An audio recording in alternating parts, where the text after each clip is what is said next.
माता, अयोध्यापति महाराज, राम का आदेश है कि आप कल भोर होते ही भगवान वाल्मीकि की आज्ञा लेकर सभा में अपने पवित्रता का प्रमाण देंगी। माता, एक बार फिर से आप अग्नि परीक्षा दूंगी।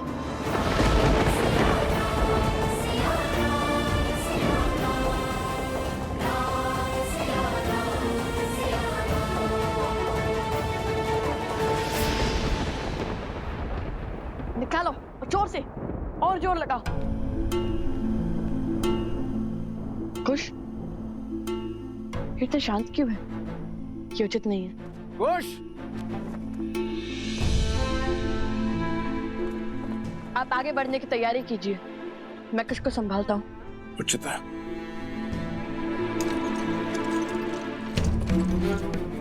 कुश, कुश रुको, इतनी शीघ्रता क्यों हो रही है तुम्हें अयोध्या जाने की? कुश, कुश क्या हुआ तुम्हें बताओगे? नहीं पता भैया। तो जब नहीं जानते तो फिर ये सब क्यों? वही तो समझ नहीं आ रहा, बस मन घबरा सा रहा है। मन कर रहा है शीघ्र माता के पास पहुंच जाए। लगता है अवश्य हमारी माता किसी संकट में है। शांत हो जाओ कुश, सूर्य ढलने को है। अंधकार में यदि वन पार करोगे तो तुम्हें माता तक नहीं, माता को तुम तक पहुंचना होगा। कई बार जब हमारे स्वप्न सत्य में पूर्ण होने लगते हैं तो मन में भय का भाव उत्पन्न होने लगता है, बिल्कुल वैसे ही जैसे भोर होने से पहले अंधकार तीव्र हो जाता है और तुम्हारा मन भी उसी भाव से भरा है। कुश, मेरी बात मानो, सहज हो जाओ। तुम जैसे सोच रहे हो वैसा कुछ नहीं है।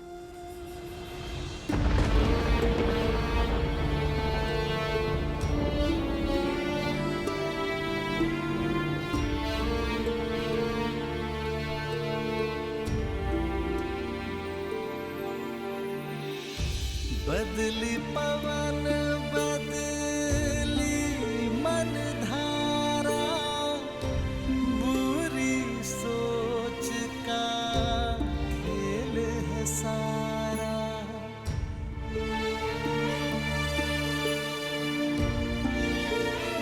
आप सब प्रस्थान कीजिए, मेरे ध्यान का समय हो चुका।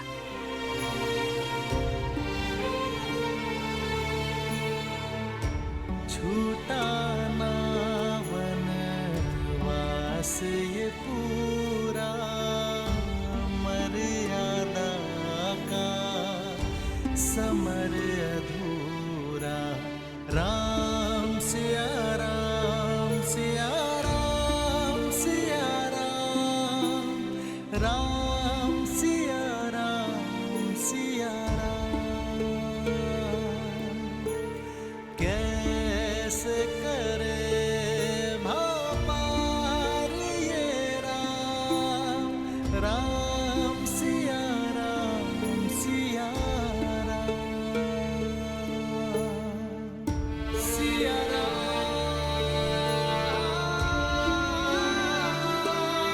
सिया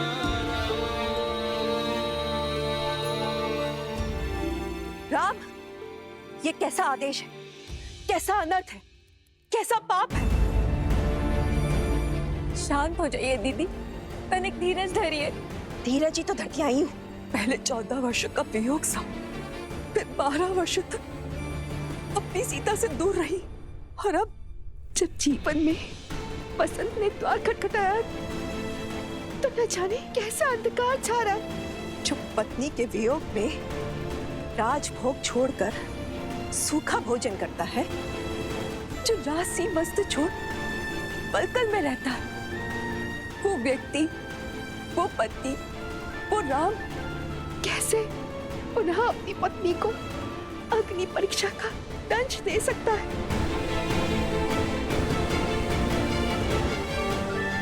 पुत्र, सीता किसी कसौटी पर परीक्षा नहीं देगी। कह दो, उसे अपनी पवित्रता का प्रमाण नहीं देना होगा।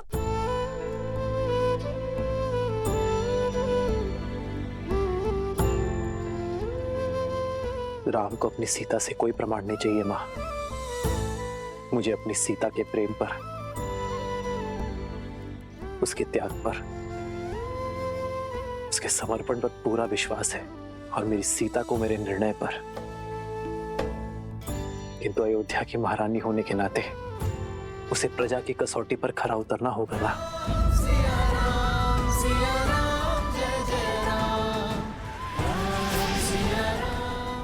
अर्थात अयोध्यापति का निर्णय निश्चित है, अर्थात सीता की अग्नि परीक्षा निश्चित है। राम पुत्र, अपने जीवन के सबसे कठिन वर्ष तुम्हारे विश्वास के सहारे निभाए। जिसने विवाह के पश्चात महल का सुख नहीं, वनवास का दुख झेला, राम नाम के जाप के साथ हर संकट झेला, जिसने तुम्हारी आस में रावण का हर त्रास सहा, जिसने तुम्हारे मान के लिए पुनः वनवास का दंड सहा, रघुकुल के हंसों को अकेले पाला, तुम उस सीता के प्रेम और उसके समर्पण की परीक्षा लोगे। जीवन में जब सुख मिला है तो वो भी उसे छीन लोगे, उसे पुनः परिवार के सुख से वंचित कर दोगे। उसके साथ खड़े होने के स्थान पर उसके ऊपर प्रश्न करने वालों के साथ खड़े होगे। नियति के इस घटनाक्रम में सीता का क्या दोष है पुत्र?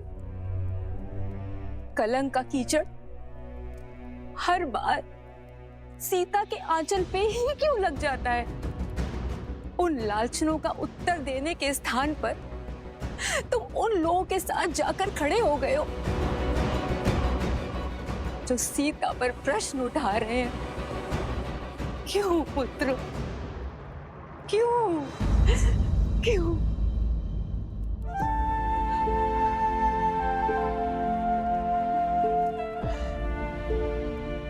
बैठी मां।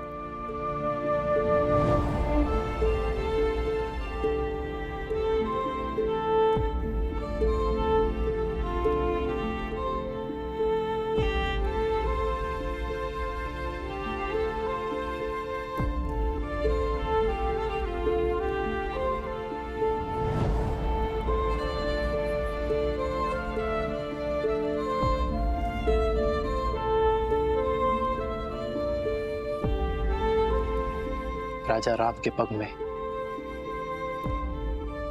राजधर्म की बेड़ियां लगी है मां।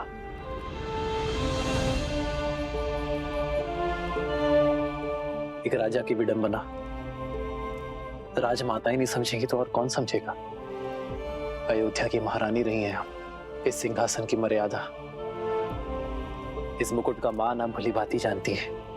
जो कुछ भी मैंने सभा में कहा वो एक पति की भावनाएं नहीं थी, एक राजा का वचन था, अयोध्या के सिंहासन का मान था,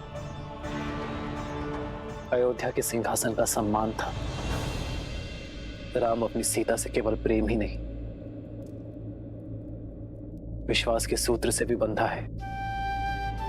इसलिए आज जब सीता की पवित्रता पर पुनः प्रश्न उठे तो मैं समझ गया कि अयोध्या में अब भी एक मलिन सोच शेष है। अयोध्या वासियों के मन में सीता पर संशय शेष है मां। रघुनंदन की पत्नी, रघुकुल की पुत्रवधू और महारानी होने के नाते मैं ये चाहता हूं कि उसके चरित्र पर किसी भी प्रकार का कलंक न लगे, उस पर किसी भी प्रकार का लांछन न लगे मां। बस इसीलिए मैंने ये निर्णय लिया। राम, राजधर्म की परिभाषा तो आप ही से सीखी है ना मां। वो राजधर्म कि एक राजा का कर्तव्य प्रजा की उत्सुकता का स्पष्टीकरण देना होता है, ना कि उनके प्रश्नों पर दमन करना।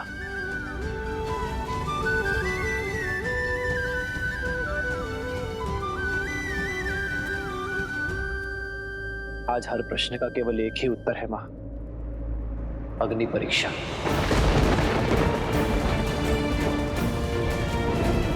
ताकि फिर कभी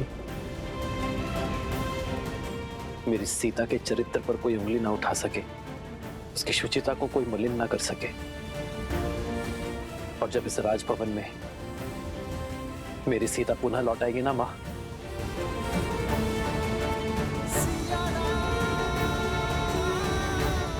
तो उसे सबसे पहले उपहार मैं दूंगा। ज्ञात है मां, ये वही दुर्लभ पुष्प से बने कंगन है जो वनवास में मैं सीता के लिए बनाया करता था। इसे देखकर उसे वही सुंदर क्षण स्मरण हो जाएंगे जो हमने प्रकृति की गोद में संसार से दूर बिताए थे। और यदि इस बार सीता टूटी तो, यदि इस बार सीता स्वयं को समेट नहीं पाई तो?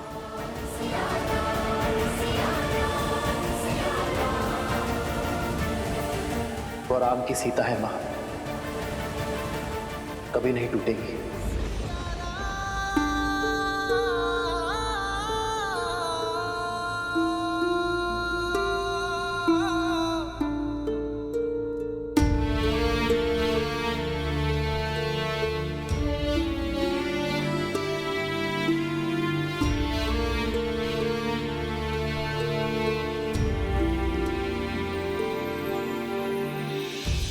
राम सिया का अद्भुत बंधन त्याग से करते पाप का मर्दन, जग का जय फिर अग्नि परीक्षा, सिया देश दिए रघुनंदन, बिखरे राम है पीड़िता सीता, कैसे धर्म का युद्ध जाए जीता, नारी दे क्यों हर बलिदान, कब होगा ये रोग निदान, नारी दे क्यों हर बलिदान, कब होगा ये रोग निदान। सिया राम,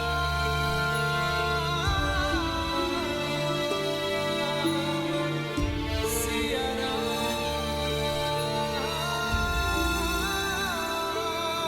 सिया राम। ये सत्य जान के न जाने लवकुश पर क्या बीतेगी।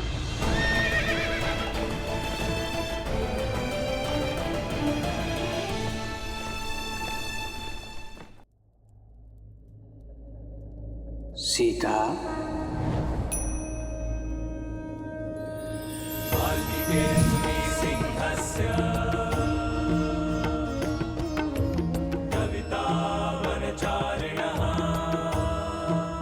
प्रणाम भगवान वाल्मीकि।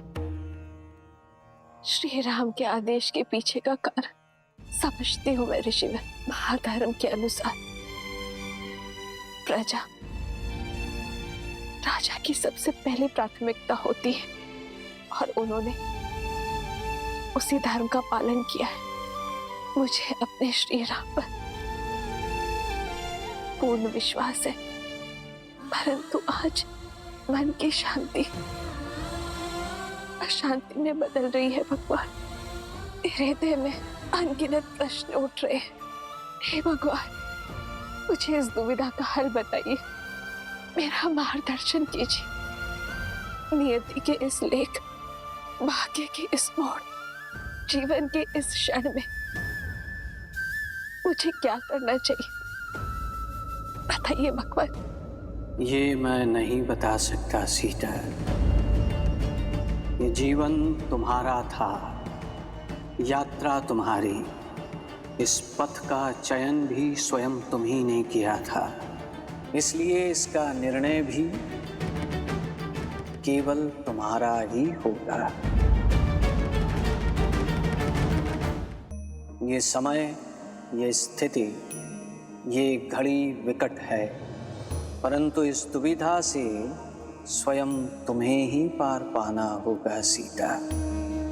एक महारानी का धर्म अपने सिंहासन की मान मर्यादा रखने की गुहार करता है।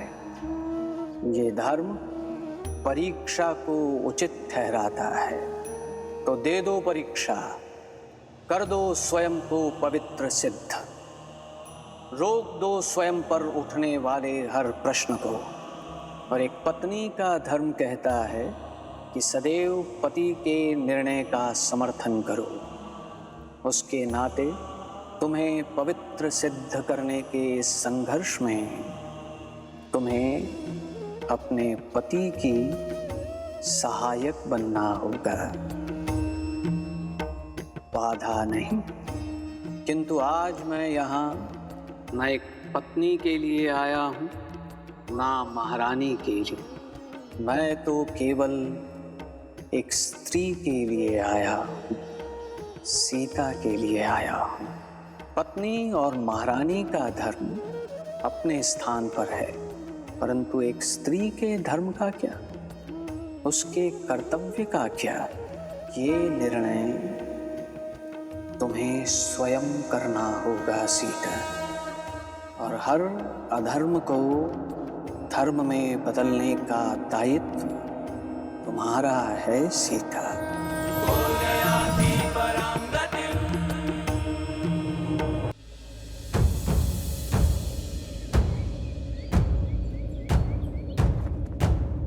सावधान!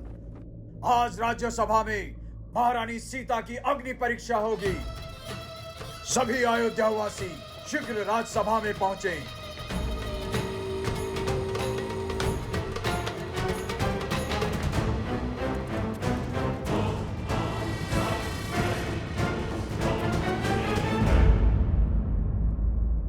एक पुत्री, एक पत्नी और एक पुत्रवधू होने के दायित्व को पूर्ण श्रद्धा से संपूर्ण किया है, किंतु अब हर संबंध भूलकर केवल एक स्त्री होने के दायित्व को स्मरण रखो और निर्णय लो कि तुम्हें क्या करना है। आज तुम्हारा निर्णय ही मेरा निर्णय होगा सीता।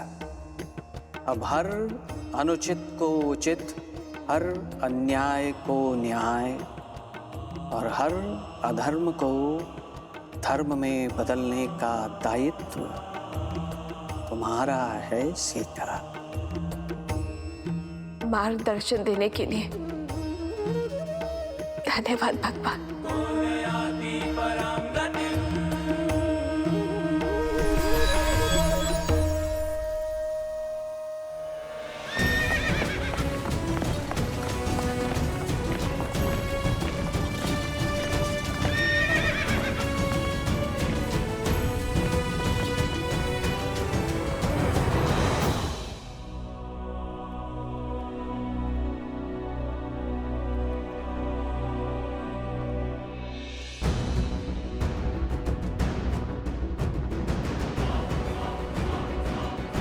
सावधान!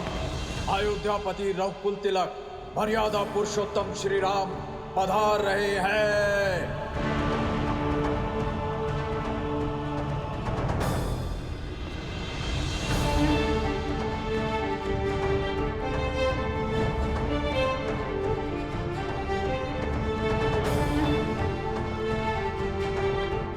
जय श्री राम! जय श्री राम!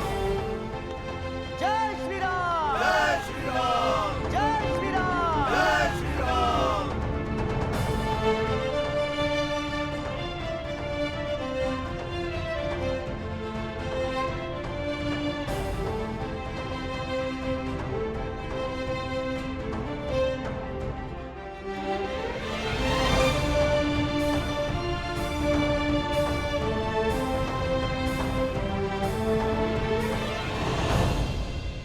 आज की सभा आरंभ की जाती है। सदा की भांति अयोध्या में न्याय की जीत होगी, धर्म की स्थापना होगी।